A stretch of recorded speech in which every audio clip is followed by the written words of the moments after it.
In late 2017, a game about digital cats revealed just how fragile Ethereum's infrastructure really was. CryptoKitties, a seemingly simple NFT game where users could buy, breed and trade unique cartoon felines, went viral that November. Within weeks, it accounted for over 25% of all Ethereum network traffic. The surge overwhelmed the blockchain, causing transaction backlogs that sometimes exceeded 30,000 unprocessed requests. Average gas fees skyrocketed from a few cents to over $5 per transaction, making small purchases economically unviable. Network data from the period shows the extent of the congestion. Before CryptoKitties, Ethereum processed about 1.5 transactions per second. The game's popularity pushed pending transactions to over 15,000 at peak times, with confirmation times stretching to several hours. Some users reported paying $100 fees just to breed virtual cats, a situation that mocked Ethereum's claims of being the world's decentralized computer. The crisis exposed fundamental limitations in Ethereum's architecture that critics had warned about for years. The CryptoKitties phenomenon forced Ethereum's community to confront hard truths about scalability. Vitalik Buterin had long cautioned that Ethereum 1.0 couldn't handle mass adoption without significant upgrades. Now the evidence was undeniable. Simple gaming activity could cripple the network. Developers split into competing factions over how to respond. Some pushed for immediate Layer 2 solutions like state channels or sidechains. Others argued only a fundamental protocol change, what would become Ethereum 2.0, could provide lasting relief. Technical debates erupted across forums and developer calls. Advocates for Layer 2 scaling pointed to Bitcoin's Lightning Network as proof that off-chain solutions could work. They proposed similar systems where most transactions would occur outside the main Ethereum chain, settling periodically.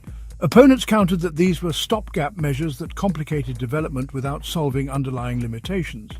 The Ethereum Improvement Proposal (EIP) process saw a flurry of competing ideas, from adjusting gas limits to implementing new virtual machine architectures. Transaction logs reveal how the network deteriorated during peak CryptoKitties activity. Blocks consistently hit the then gas limit of 8 million gas, leaving thousands of transactions stuck in mempools. Ordinary Ethereum users suddenly found themselves priced out of the network they helped build. Decentralized apps saw sharp drops in activity as fees made microtransactions impossible.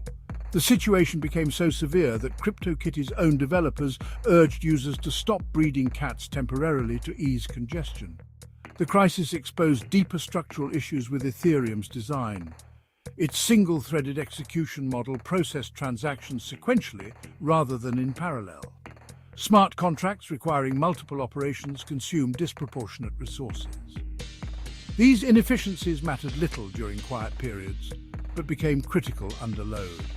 Suddenly, everyone from DeFi developers to enterprise users realized Ethereum couldn't scale under its current architecture, not for global adoption, not even for a cartoon cat game. Responses from Ethereum's leadership varied. Buterin accelerated planning for Ethereum 2.0 sharding architecture, which would split the blockchain into multiple parallel chains. Joseph Lubin's ConsenSys focused on enterprise solutions using private sidechains.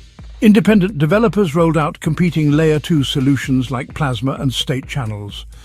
The lack of coordinated response frustrated businesses trying to build on Ethereum, many of which paused development until scalability solutions matured. Financial analysts noted broader market impacts. As Ethereum clogged, alternative smart contract platforms like EOS and Tron gained traction by promising higher throughput. Ether's price dipped as traders questioned whether Ethereum could maintain its first-mover advantage. Inside the Ethereum Foundation, engineers raced to implement temporary fixes like dynamic gas limits while working on long-term solutions. The CryptoKitties crisis became a rallying cry for change across the ecosystem. By early 2018, developments coalesced around two tracks. Short-term improvements like the Constantinople hard fork aimed to slightly improve efficiency. Long-term roadmaps solidified for Ethereum 2.0 proof-of-stake and sharding upgrades. Meanwhile, Layer 2 solutions began gaining developer mindshare. Roll-ups in particular emerged as promising stopgap measure. The community gradually accepted that scaling would require solutions at multiple levels of the stack. The CryptoKitties episode marked a turning point in Ethereum's maturity. Before late 2017, scaling issues were theoretical concerns debated in technical papers. Afterward, they became urgent business problems with real financial consequences.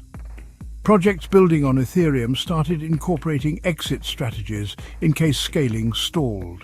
Investors scrutinized roadmaps more carefully, punishing projects without credible scaling plans. Interestingly, the crisis also proved Ethereum's resilience.